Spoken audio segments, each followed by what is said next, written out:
नमस्कार. 1967-68च्या दरम्यान पन्नाशीचे प्रभाकर जावळे हे ठाण्याच्या युनियन बँकेतल्या एका शाखेमध्ये हेड क्लार्क म्हणून आपली सेवा बजावत होते. स्वर्गीय तत्कालीन पंतप्रधान श्रीमती इंदिरा गांधी यांनी या देशातल्या 14 मोठ्या बँकांचं राष्ट्रीयकरण करून टाकलं. खेड्यातल्या लोकांना बँकिंगच्या सुविधा मिळाव्यात या एका उद्देशाने या 14 मोठ्या बँका कामाला लागल्या आणि मग जागोजागी जसे प्रस्ताव येतील तशा बँकांच्या शाखा उघडल्या जायला लागल्या. नागपुरापासून 60 किलोमीटरवर अंतरावर काटोल नावाचं त्यावेळेला एक खेडेगाव याच्यामध्ये जमा होणारं जे गाव होतं त्याच्यामध्ये बँकेची शाखा निघणार असं जेव्हा आमच्या प्रभाकर जावळ्यांना समजलं तेव्हा त्यांचे क्षणभर डोळे लकाकले.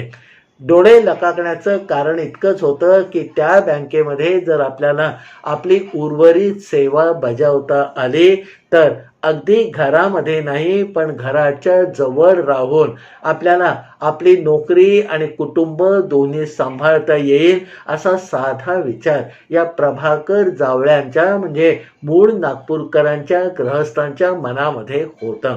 काटोल गावामध्ये बँकेची शाखा निघणार आहे आणि ती सुद्धा युनियन बँकेची शाखा निघणार आहे हे आमच्या प्रभाकर जावळे साहेबांना समजलं आणि मग तातडीने त्यांनी आपण या काटोलच्या बँकेमध्ये आपली सेवा देण्यासाठी तयार आहोत असा अर्ज म्हणजे सरकारी भाषेमध्ये प्रस्ताव पाठवला. पुढे काटोलच्या बँकेमध्ये काम करण्यासाठी आलेला प्रभाकर जावळ्यांचा अर्ज हा युनियन बँकेमध्ये आलेला एकमेव अर्ज होता. मग या प्रभाकर जावळे साहेबांना या बँकेने एक वेगळाच प्रस्ताव दिला की हे बघा जावळे साहेब, तुम्ही काटोलमध्ये जाऊन बँकेमध्ये काम करायला तयार आहात हे तुम्ही अर्ज करून आम्हाला कळवलेलं आहे, पण याही पुढच्या 2 जबाबदाऱ्या आम्ही तुम्हाला देतो आहोत. त्या गावामध्ये जाऊन बँकेसाठी जागा बघणं, ती जागा बँकेसाठी मुकरर करून पूर्णपणे तयार करून घेणं आणि तिथे युनियन बँकेची शाखा चालू करण्याची पूर्ण जबाबदारी आम्ही आपल्याला देऊ इच्छितो आणि यासाठी तुम्हाला तातडीने मॅनेजरचं पद द्यायला आम्ही तयार आहोत. हेड क्लार्क पासून मॅनेजर पर्यंत उडी मारण्याची एक सुवर्ण संधी प्रभाकर जावळे साहेबांना मिळाली आणि बँकेचा तो प्रस्ताव त्यांनी तिथल्या तिथे स्वीकारला. काटोल गावामध्ये जरा इकडे तिकडे फिरल्यावर त्यांच्या सुदैवाने त्यांना साटेवार नावाच्या एक वकिलांचा रिकामा पडलेला बंगला दृष्टोत्पत्तीस आला आणि या साटेवार वकिलांना तो बंगला भाड्याने द्यायचं आहे असंही त्यांच्या कानावर आलं. हे साटेवार वकील त्यावेळेला नागपुरामध्ये राहत होते. नागपुरामध्ये राहणाऱ्या या सातेवार वकिलांची मग जावळे साहेबांनी प्रत्यक्ष जाऊन भेट घेतली आणि आपण तिथे बँकेची शाखा सुरू करू इच्छितो असा आपला आणि बँकेचा प्रस्ताव त्यांच्या पुढे ठेवला. सातेवार साहेबांनी मग जरा पुढे जाऊन मला भाडं किती मिळेल, माझी जबाबदारी काय असेल, तुम्ही तिथे काय काय बदल करून घ्याल याच्याबद्दल सांगोपांग चर्चा करून घेतली आणि आपला या प्रस्तावाला पूर्ण पाठिंबा असल्याचं प्रभाकर जावळे साहेबांना सांगितलं. बंगल्याच्या आतमध्ये मग बँकेला हवं तसं फर्निचर, हवी तशी रचना, स्ट्रॉंग रूम इत्यादी इत्यादी ज्या अनेक गोष्टी होत्या त्या पटापटा पुढच्या 2-2.5 महिन्यामध्ये या प्रभाकर जावळे साहेबांनी मार्गी लावल्या आणि मग एका दिवशी गुढीपाडव्याच्या शुभदिनी त्या काटोलमध्ये युनियन बँकेची पहिली शाखा सुरू झाली. काटोलमधल्या आणि आजूबाजूच्या परिसरात असणाऱ्या व्यापाऱ्यांना हे प्रभाकर जावळे स्वतः जाऊन भेटत होते. त्यांना बँकिंगची माहिती, त्याच्यामुळे मिळणाऱ्या सोयी समजावून सांगत होते. तसंच शाळेमध्ये जाऊन एकेका वर्गाला एक एक दिवस आपल्या बँकेमध्ये बोलावून बँकेच्या एकंदर सगळ्या ज्या कार्यक्रम असतात, कार्य चालतं, त्याची माहिती देण्याचा उपक्रम प्रभाकर जावळे साहेबांनी उत्साहाने राबवला आणि त्यांच्या या सगळ्या परिश्रमाला गोरी गोमटी अशी फळं पुढच्या 6-8 महिन्यामध्ये लागायला लागले. दर महिन्याला 100-150 नवे खातेदार बँकेमध्ये रुजू व्हायला लागले.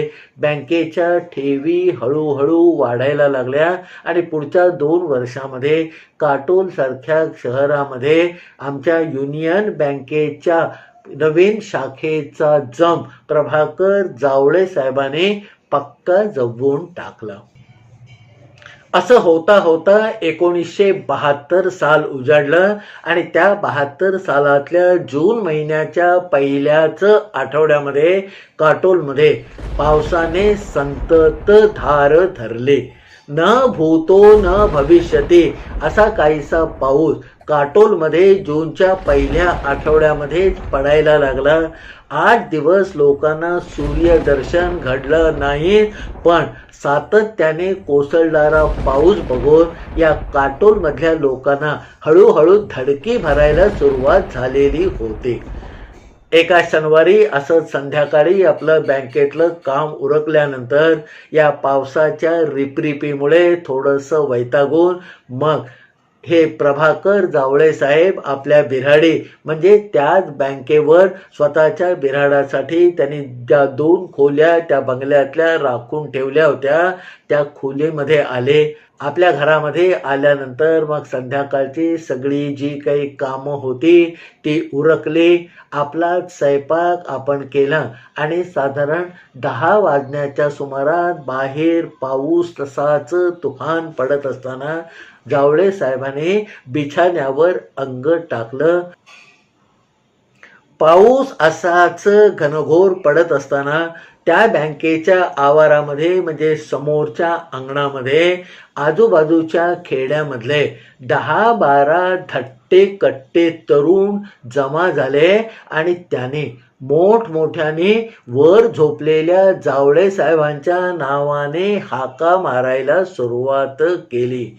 2-4-10 मिनिटांनी या हाकांचा गलबला किंवा त्याचा स्वर एकदम टिपेला गेल्यानंतर वर झोपलेले जावळे साहेब खडबडून उठले, जागे झाले आणि बाहेरून कोणीतरी आपल्याला मोठ्या मोठ्या आवाजात हाका मारतंय हे त्यांना जाणवलं. अशा रात्रीच्या वेळी आपण एकटे असताना बाहेर पाऊस धूम पडत असताना हे 10-12 आवाज वेगवेगळ्या प्रकारचे आपल्याला हाका का मारतायत असा विचार आल्यानंतर क्षणभर त्यांच्या मनामध्ये भीतीचा थरकाप झाला. पण बाहेर जाऊन बघणं काय आहे त्याची खात्री करणं गरजेचं होतं. म्हणून त्याने आपल्या उशागती ठेवलेली विजेरी म्हणजे टॉर्च घेतला आणि आपल्या खोलीचं दार उघडून ते बाल्कनीमध्ये आले. खाली बघतात तर 10-12-15 तरुणांचा जमाव एकत्र होऊन त्यांना वर हाकारे घालत होतं. पाऊस पडत असल्यामुळे कोणी छत्र्या धरल्या होत्या, कोणी रेनकोट घातले होते, कोणी त्या गावामध्ये असणारी प्लॅस्टिकची इरली घातलेली होती आणि त्यामुळे भर पडणाऱ्या पावसामध्ये आणि दाटून आलेल्या काळोखामध्ये हाका ऐकू येत होत्या, पण कुणाचा चेहरा मात्र दिसत नव्हता.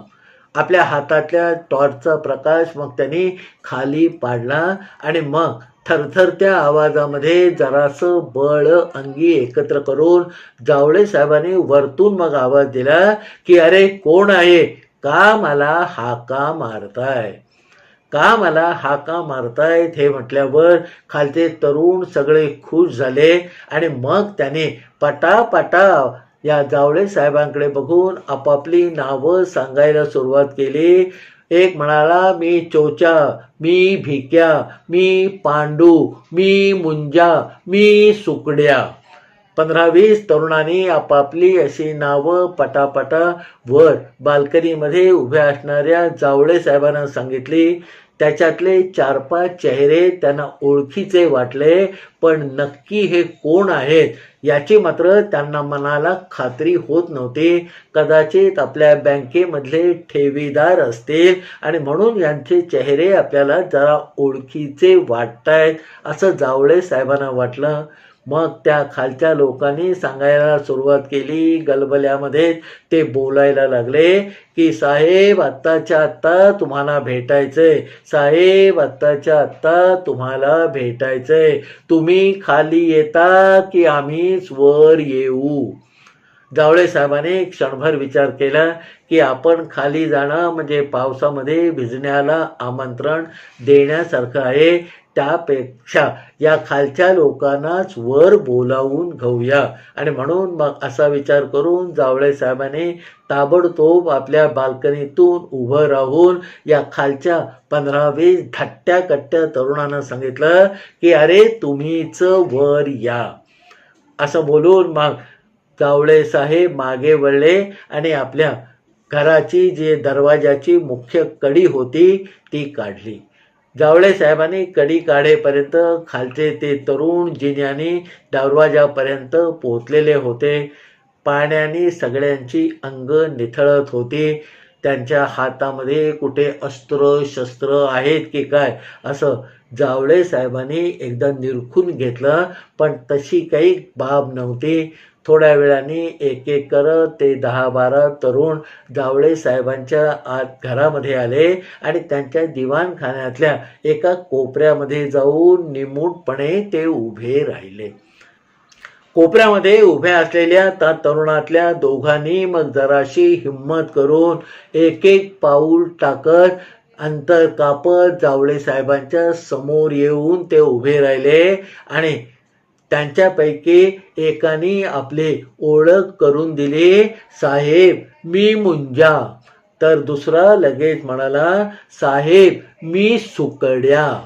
आता मुंजा आणि सुकड्या नावं धारण करणारे हे दोन आपण ओळखत नाही हे जावळे साहेबांनी दर्शवलं नाही, पण त्याला नुसतं मानेने होकार देऊन मग काय काम आहे असं हातानीच खुणा करून या जावळे साहेबांनी या समोरच्या मुंजा आणि सुकड्याला विचारलं. सुकड्या मग थोडासा सदगदित झाला आणि म्हणाला की साहेब आत्ताच्या आत्ता तुम्हाला भेटायनं अतिशय गरजेचं आहे. आणि मग त्याने आपल्या भेटण्याचं कारण सदगदित होत सांगायला सुरुवात केली. ते त्याचं कथन हळूहळू चाललं होतं. कधी त्याचा स्वर कातर होत होता आणि मोडक्या तोडक्या भाषेमध्ये थरथरत्या अंगाने भिजलेल्या अंगाने त्याने ते सगळं कथन समोरच्या बसलेल्या जावळे साहेबांना केल्यानंतर सुकड्या आणि मुंजा दोघंही पटकन खाली वाकले आणि त्याने आपापली डोकी साहेबांच्या पायावर ठेवली. अरे अरे पायावर डोकं ठेवू नका, मी करतो, मी काहीतरी करतो असं जावळे साहेबांनी पायावर डोकं ठेवणाऱ्या त्या मुंजा आणि सुकड्याला सांगितलं. तरीही ते पाय सोडायला काही तयार नव्हते. मग बळे जावळे साहेबांनी आपलेच पाय मागे ओढून घेतले आणि दोघांना उजव्या आणि डाव्या हाताने उठवलं.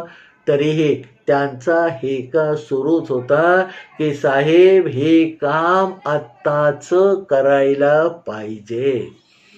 तोपर्यंत सगळी हकीकत ऐकून जावळे साहेबही त्यांनी सांगितलेलं काम करायला तयार झाले. त्यांनी पटकन खुंटीवर लटकवलेला एक शर्ट आपल्या अंगामध्ये घातला. कोपऱ्यामध्ये एका खिळ्याला लावलेल्या बँकेच्या चाव्या घेतल्या आणि मग या सगळ्या 10-12 तरुणांबरोबर जावळे साहेब बाहेर पाऊस पडत असताना रात्री 1-1:30चा सुमार झालेला असताना बँकेच्या चाव्या घेऊन जिन्यावरून खाली उतरून आले.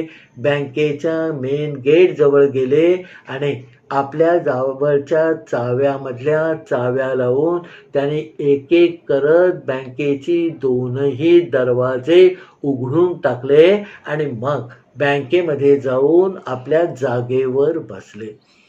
टोळधाडीसारखी त्यांच्याबरोबर आलेली ती 10-12 तरुणांची फौजही त्या बँकेमध्ये शिरले. त्यांच्यापैकी बऱ्याच जणांनी बँकेच्या आतला भाग आयुष्यात पहिल्यांदाच बघितलेला असावा असं आपल्या खुर्चीवर बसलेल्या जावळे साहेबांना वाटलं. प्रभाकर जावळे साहेबांनी थोडंसं हास्यहुस्य केलं आणि मग आपल्या केबिनमध्ये असलेल्या अनेकानेक फडताळांपैकी म्हणजे कपाटांपैकी एक कपाट उघडून त्याच्यामध्ये ज्या ज्या लोकांनी बँकेकडून कर्ज घेतलेली आहेत त्यांच्या नावाचं रजिस्टर काढलं. एक एक पान उलटत उलटत उलटत आणि आपल्याला नाव जे हवं होतं ते शोधण्यामध्ये पुढचा जवळजवळ अर्धा तास या जावळे साहेबांचा गेला आणि शेवटी त्यांना हवं ते पान त्या रजिस्टरमधलं सापडलं. मग आपल्या टेबलावर ते रजिस्टर पसरून जावळे साहेब बसले. आपल्या खणातले 2-4 कागद काढले, समोरच्या 1-2 पेन्सिली उतरल्या आणि त्यांना हव्या असलेल्या त्या पानावर जो मजकूर होता आणि त्या मजकुरावरून बाकीची जी काही गणितं मांडायची होती ते आपण टेबलाच्या खणातून काढलेल्या कागदावर समोरून घेतलेल्या पेन्सिलीने या जावळे साहेबांनी आकडेमोड करायला सुरुवात केली. जावळे साहेबांची ही सगळी आकडेमोड पुढचा अर्धा-पाऊण तास चाललेली होती आणि मग अर्धा-पाऊण तासानंतर पटकन हवं ते गवसलं अशा काहीशा आविर्भावामध्ये आपल्या हातात आतापर्यंत कुरकुरणारी पेन्सिल जावळे साहेबांनी कागदावर ठेवली आणि हुश्य केलं. समोर बसलेली ती 10-12 तरुण मंडळी अनिमिष नेत्रांनी डोळे मोठे करून आणि ज्याच्यामध्ये आपल्याला काही कळत नाही पण काहीतरी मोठं काम चाललेलं आहे अशा जाणीवेने जावळे साहेब अर्धा-पाऊण तास जे आकडेमोड करत होते त्याच्याकडे नुसतं बघत राहिलेले होते. साहेबांनी मग सांगितलं की बाबा सगळा हिशेब 722 रुपयांचा होतो. 722 रुपयांची जावळे साहेबांनी सांगितलेली ही रक्कम समोरच्या त्या टोळक्याला तशी भली मोठीच वाटली पण त्या सगळ्यांचा नाईलाज होता आणि म्हणून जरा एका कोपऱ्यामध्ये जाऊन आपापसात त्यांनी चर्चा सुरू केली. त्यांच्याकडे कुतूहलाने बघत राहण्याशिवाय जावळे साहेबांना त्यावेळेला करता येण्यासारखं दुसरं काहीच काम नव्हतं. 15-20 मिनिटं त्यांची आपापसात चर्चा झाली आणि मगाशी पायावर डोकं ठेवणाऱ्या त्या सुकड्या नावाच्या तरतरीत तरुणाने मग आपल्या ओंजळीमध्ये एक रुमाल घेऊन त्याच्यात साहेबांनी सांगितलेले 722 रुपये कुणाकडनं 5 रुपये कुणाकडनं 20 रुपये कुणाकडनं 10 रुपये असे घेऊन जे जमा केलेले होते ते एखाद्या नजरासारखे आणून साहेबांच्या टेबलवर ठेवले आणि साहेबांना म्हणाले की हे 722 रुपये आहेत तुम्ही मोजून घ्या. आतापर्यंत या सगळ्या तरुणांचं एकंदर वर्तन त्यांनी सांगितलेलं कारण त्यांनी घातलेली गळ आणि रात्रीचे वाजलेले 2 या सगळ्याचा विचार करून जावळे साहेबांनी ते पैसे जसेच्या तसे आपल्याकडे जमा करून घेतले आणि आता तुम्हाला जायला हरकत नाही असा इशारा त्या लोकांना केला. पण ते लोक तसे हटायला तयार नव्हते. त्यांच्यातल्या जराशा वरिष्ठ असणाऱ्या एकाने मग सांगितलं की साहेब तुम्ही पैसे जमा करून घेतले लई उपकार झाले पण आता त्या 722 रुपये जमा करून घेतल्याचा कागद करून द्या. जावळे साहेबांनी थोड्याशा अनिच्छेने पण उत्साहाने. टेबलामधला दुसरा कागद काढला, त्याच्यावर अमुक अमुक माणसांनी घेतलेल्या कर्जाचे सगळे हप्ते मिळून 722 रुपये झाले आणि आज अमुक दिवशी अमुक माणसांनी ते बँकेमध्ये रोखीने जमा करून दिले, त्यामुळे हे कर्ज सगळं आज मितीला पूर्णपणे फिटलेलं आहे. असा कागद तयार केला, त्याच्यावर बँकेतला स्टॅम्प मारला, फरडी अशी सही केली आणि तो कागद त्या तरुणांच्या हाती सोपवला. एक मोठं काम किंवा मोठी जबाबदारी पार पडली याच्या आनंदाची चमक मग त्या समोरच्या सगळ्या 10-12 तरुणांच्या चेहऱ्यावर दिसायला लागले. परत एकदा साहेबांना अक्षरशः पायावर डोकं ठेवून सगळ्यांनी नमस्कार केला आणि मग या सगळ्या 10-12 तरुणांनी या बँकेतून काढता पाय घेतला. ते तरुण गेल्यानंतर 5-10 मिनिटं साहेब आपल्या बँकेमध्ये तसेच बसून होते. आपल्या हातून या काटोल शहरामध्ये एक अतिशय चांगलं काम झालेलं आहे अशी जाणीव त्यांच्या मनाला सुखद अनुभव देत होती. या अनुभवासाठीच कदाचित आपण आज नागपूरला गेलो नाही, पावसाने आपल्याला इथे थांबवून ठेवलं, अशी काहीशी भावना त्यांची झाली. अशा सगळ्या समाधानाच्या भावनेने जावळे साहेब आपल्या खुर्चीवरून उठले. बँक बंद केली. मगाच्या जिन्याने ते वर गेले. बँकेच्या किल्ल्या मगाच्याच खुंटीला लावल्या, दरवाजा बंद केला आणि तृप्त मनाने बिछाण्यावर जाऊन पडले. पण त्यांच्या डोळ्याला डोळा लागत नव्हता. एवढं मोठं कार्य आपल्याकडून पार पडलं याबद्दल त्यांना मनोमन चांगलं वाटत होतं. दत्ताराम कोडमिरे नावाच्या एका बँकेतल्या ठेवीदाराने 2.5 वर्षापूर्वी बँकेकडून शेतीच्या कामासाठी 600 रुपयांचं कर्ज घेतलेलं होतं. त्याचे काही हप्ते नियमितपणे त्याने आणून भरलेले होते. दरवेळेला हप्ता भरून झाल्यानंतर तो दत्ता कोडमिरे साहेबांची भेट घेऊन त्यांना नमस्कार करून आपल्या घरी जात होता. हे साहेबांना लख्ख आठवलं. त्यात दत्ता कोडमिरेचा जंगलामध्ये म्हणजे आपल्या शेतामध्ये गेलेला असताना दुपारी 4:30-5च्या दरम्यान साप चावून ते विष अंगात भिनून संध्याकाळी 6:30 वाजता मृत्यू झालेला होता. त्याचा मृत्यू झाल्यानंतर त्याचा दाह संस्कार करणं आणि तो तातडीने करणं गरजेचं होतं. पण काटोल आणि आजूबाजूच्या प्रदेशामध्ये जी गौंड नावाच्या जमातीची वस्ती आहे त्यांच्यामध्ये एक दंडक आहे की कुठच्याही माणसाच्या डोक्यावर त्याने घेतलेल्या कर्जाचा भार असेल तर त्याचा अग्निसंस्कार किंवा शेवटचा संस्कार होऊ शकत नाही.